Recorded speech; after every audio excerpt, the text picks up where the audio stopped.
दरवर्षी 26 जानेवारीला भारतातल्या कानाकोपऱ्यात प्रजासत्ताक दिन उत्साहात साजरा केला जात असतो। आपल्या राष्ट्राचा उत्सव साजरा करण्यासाठी शाळेतील मुलांच्या प्रभात फेऱ्या काढल्या जातात। भारत मातेचा जयघोष केला जातो।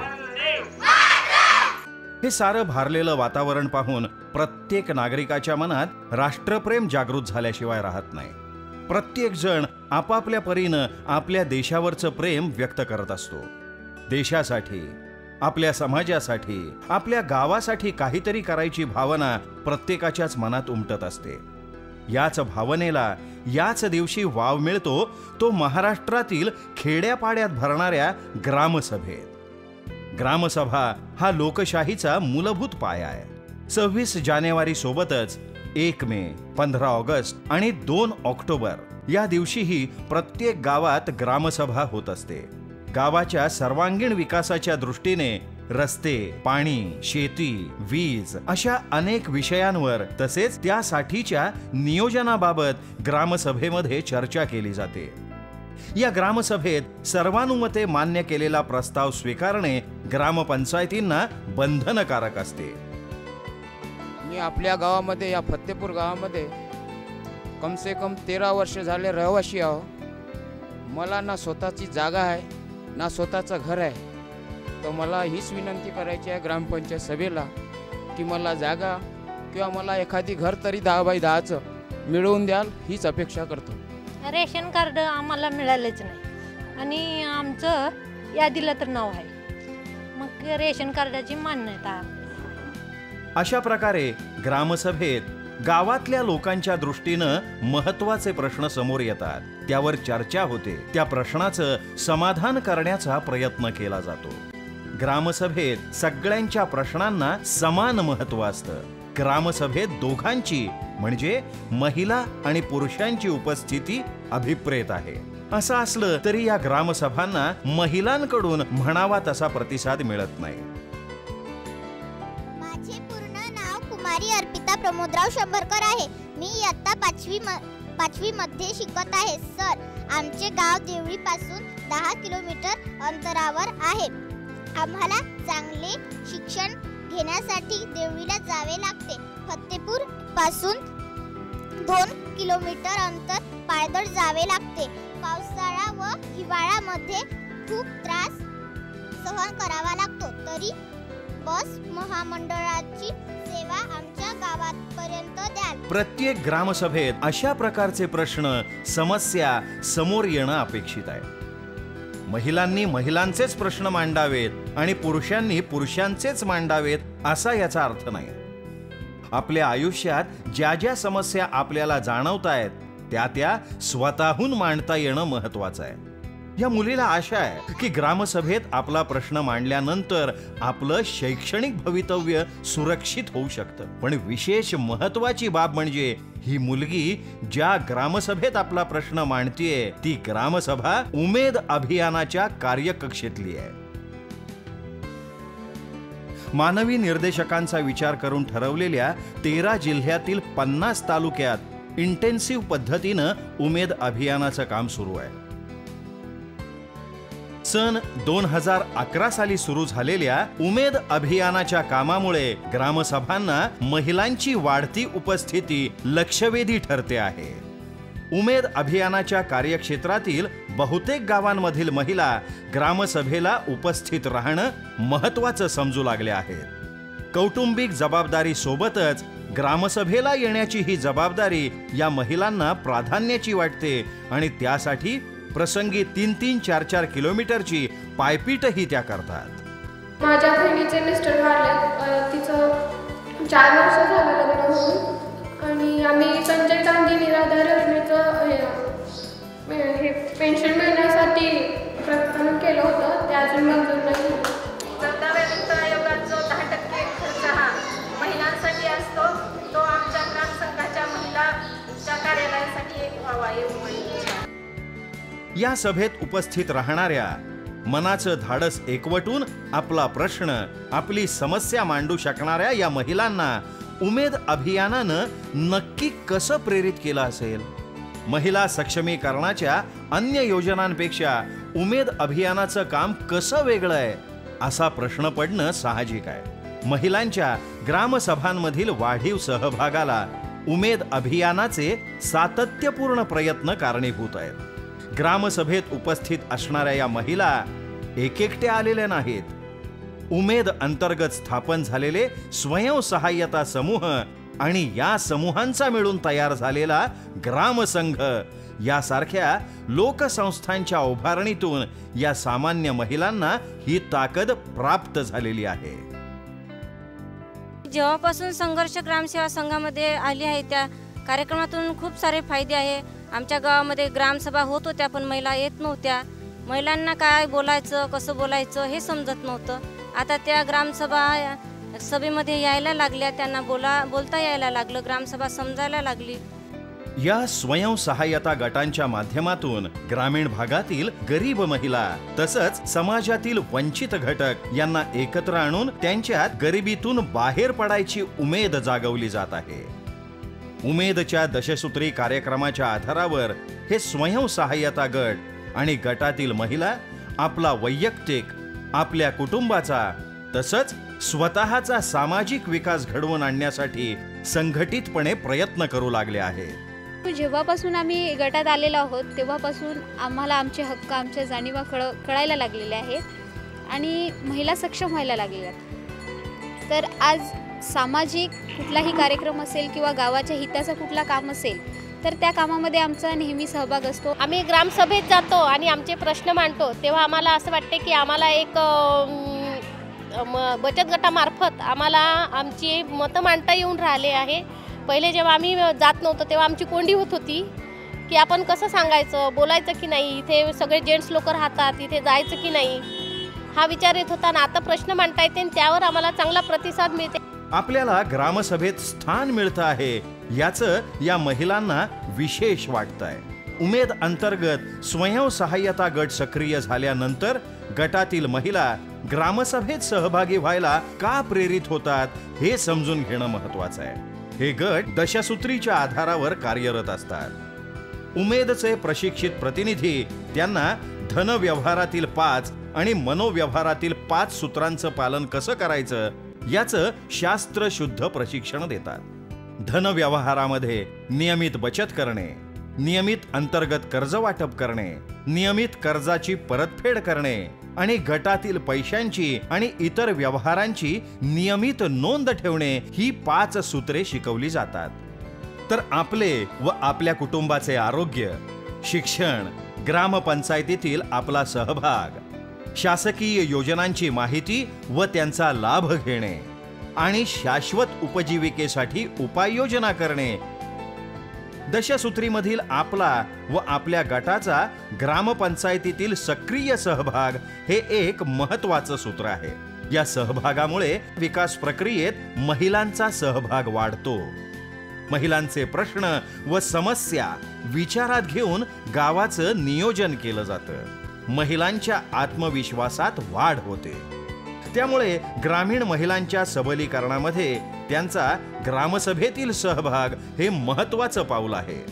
प्रत्यक्ष ग्रामसभेत आपले मुद्दे मांडणे महिलांना सोयीचे जावे, त्याची पूर्वतयारी व्हावी ह्या उद्देशानं महिला सभांचंही आयोजन केलं जातं। महिलांनी गावाच्या विकासाबद्दलचे निर्णय जसेच्या तसे स्वीकारू नयेत, तर संपूर्ण निर्णय प्रक्रियेमध्ये पुढे असावं आणि त्यांची निर्णय प्रक्रियेतली क्षमता वाढावी हा हेतू महिला ग्रामसभेचा आहे। आधी महिला सभेत आणि मग ग्रामसभेत आपले कुठले प्रश्न मांडणे महत्त्वाचे आहे, ते कसे मांडायचे याची तयारी आधी स्वयंसहाय्यता गटांमध्ये, ग्रामसंघामध्ये केली जाते। आपल्याला भेडसावणारे प्रश्न जसे की शिक्षण, आरोग्य, स्वच्छता, रोजगार, विविध शासकीय योजनांची प्रभावी अंमलबजावणी आदी मुद्द्यांबाबत चर्चा करून या महिलांकडून त्यांचा प्राधान्यक्रम ठरवला जातो। उद्या आपल्याला सर्वजणींना आमसभेला जायचं आहे, पूर्ण बचत गट आणि अदरही महिला राहील तिथे आपल्याला पिण्याच्या पाण्याचा प्रश्न मांडायचा आहे। आपल्या नळाला डायरेक्ट पाणी येते नदीतून, विहिरीतून, त्याला फिल्टर बसवलेलं नाही आहे। आपल्याला तिथे ग्रामसभेत सांगायचं आहे की आम्हाला त्यावर फिल्टर पाहिजे। गटामध्ये कोणाकडे शौचालय नाही याचा आपण सचिवाला ठराव घ्यायला लावू आणि त्यांच्याकडे आपण लवकरात लवकर शौचालय बांधून घेऊ. कुणाला शौचालयाचा प्रश्न आहे, कुणाला गटाराचा प्रश्न आहे, तर कुणाला गावचा बस स्टॉप महत्वाचा वाटतोय. गटात अशी चर्चा केल्यामुळे आपण एकट्या नाही, आपल्यासारख्या इतरही महिला आपल्या सोबत आहेत अशी समूह भावना या महिलांच्या मनात आपल्या गटातून ग्रामसंघातून तयार होते. त्यामुळेच ग्रामसभेपूर्वी महिला सभेच्या व्यासपीठावरून आपले प्रश्न तत्परतेनं मांडायला या महिला सरसावत आहेत. गटातर्फे आमचा घरकुल येणार की नाही येणार असं आमचा प्रश्न आहे, मानायचं आहे आम्हाला. ते या विषय केव्हा येणार आहे काय नाही येणार असं आम्हाला माहिती पाहिजे. आमच्या गावात SC कॅटेगरीचे 2 घर आहे, तर आम्हाला रंबा योजनेचे घरे पाहिजे आम्हाला. महिला सभेतील सहभागाची पूर्वतयारी केल्यामुळे महिलांच्या प्रश्नांच्या मांडणीला एक आकार येतो. आपलं म्हणणं, आपली भूमिका निर्णायक ठरते हे लक्षात आल्यानंतर आता गावचा कारभार कसा चालतो या मुद्द्यांमध्ये या महिला लक्ष घालू लागल्या आहेत. ग्रामसभेचा कारभार बारकाईनं समजून घेण्यामध्ये महिलांना त्यांच्या कमी शिक्षणाचा अडसर वाटत नाही. माझ्या घरापाशी नाल्याचं पाणी येते, बोरिंगचं पाणी येते, ते तिथं साचते. मच्छराचा त्रास आहे माझ्या घरात. 2-3 महिने खूपच त्रास होते त्यांचा आणि बिमार पण पडतो आम्ही, तर त्याची व्यवस्था करा. ग्रामपंचायतच्या जे अखत्यारीत बाब येते ते नाली बनवणे वगैरे रस्ते बनवणे हे बाब येते. त्याबाबत ग्रामपंचायतला जे निधी प्राप्त होईल त्या निधीतून नियोजन करून आम्ही करून देण्याचा प्रयत्न करू. सर, माझा असा प्रश्न आहे का गावामध्ये एक वाचनालय पाहिजे. मुलांना पुस्तकं वाचासाठी ते स्वतः घेऊ शकत नाही. ते वाचनालय असलं तर ते पुस्तकं तिथून वाचू शकतात. आणि वाचनालय हे विद्यार्थ्यांकरता पाहिजे, अतिशय योग्य आहे. त्याचा पाठपुरावा करून वाचनालयसुद्धा मंजूर करण्याचे प्रयत्न करू. महिला सभेत आपल्या प्रश्नावर चर्चा होत असली तरी ग्रामसभेत सहभागी होणं तितकंच महत्त्वाचं असतं. ग्रामसभेतील निर्णयांचा दूरगामी परिणाम गावाच्या विकास प्रक्रियेवर होत असतो.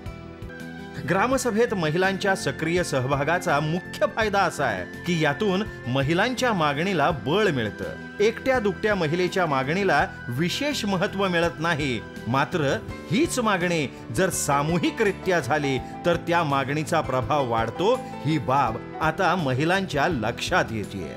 शरसपाऱ्यात एकही झाड नाही आहे, फक्त त्या आतमध्ये होते तेवढे झाड आहे. मग तुमच्या ठेकेदाराने केलं का?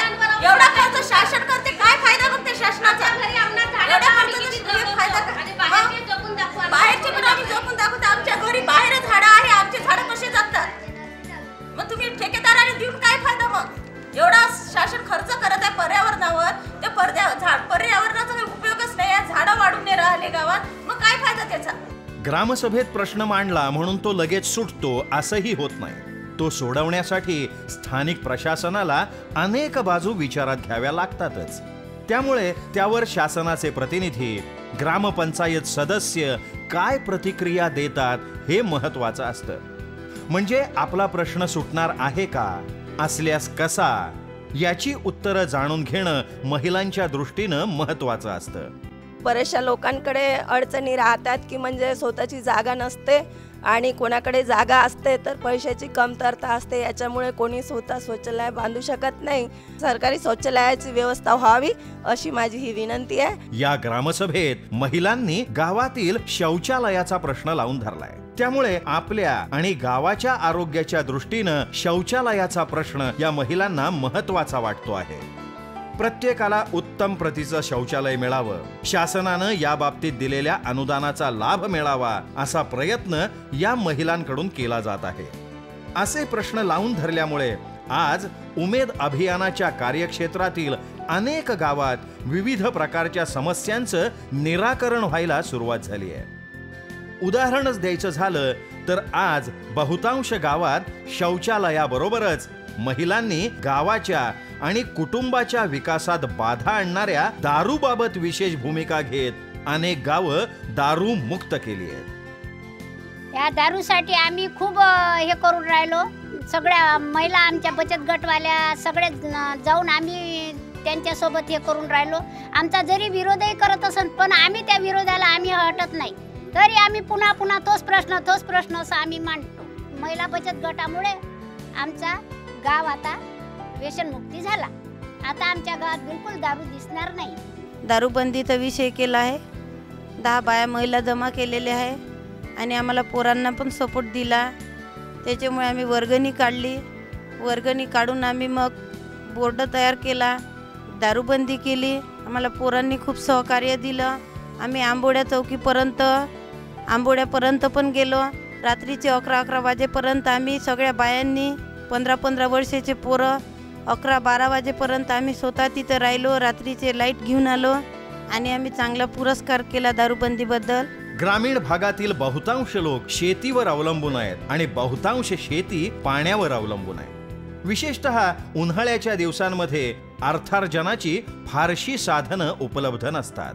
त्यावेळी रोजगार हमी योजनेच्या कामाचाच आधार ग्रामस्थांना मिळतो.